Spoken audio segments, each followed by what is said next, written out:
Bonjour mon ami. Aujourd'hui peut être le jour d'un nouveau départ, un nouveau commencement. Aujourd'hui, la Bible nous dit ceci dans le psaume 119 au verset 2. Ils sont heureux, ceux qui obéissent à ses ordres. Ils cherchent le Seigneur de tout leur cœur. Ceux qui obéissent au Seigneur trouvent le bonheur.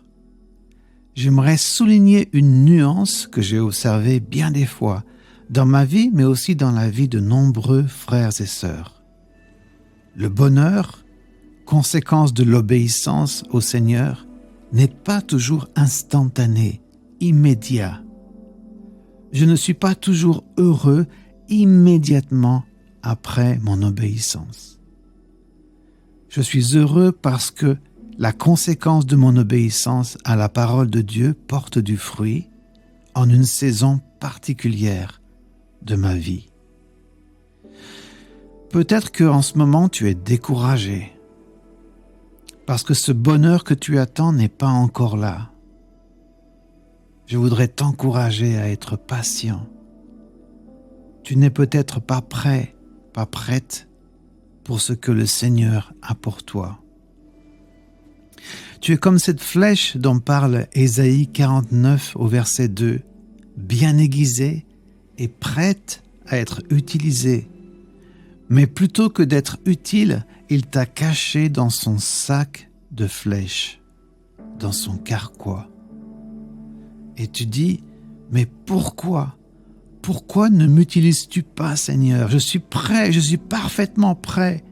La pointe de ma flèche est aiguisée, la hampe, la tige est droite, aucune chance de manquer ma cible, et les plumes sont parfaitement placées pour faire voler ma flèche loin jusqu'à la cible.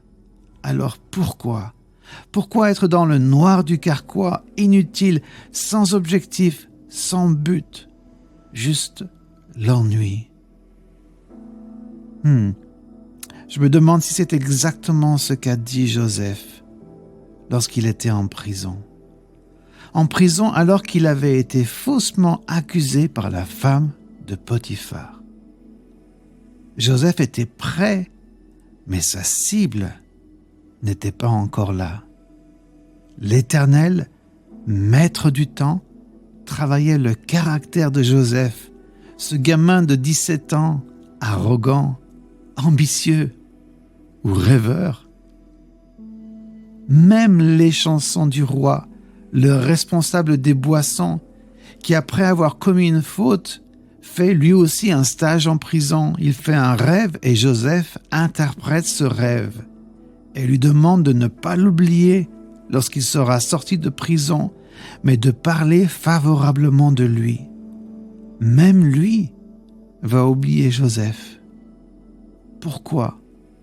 Parce qu'il était ingrat? Peut-être. Mais surtout parce que le temps de Joseph n'était pas encore arrivé. Le temps du bonheur, conséquence de l'obéissance. La cible de Joseph, c'était le rêve de Pharaon, que personne ne pouvait interpréter. Il fallait que Pharaon fasse ce rêve. C'est pour ça que Joseph est resté comme suspendu dans le temps, dans son carquois, sa prison, jusqu'à ce que se présente l'opportunité.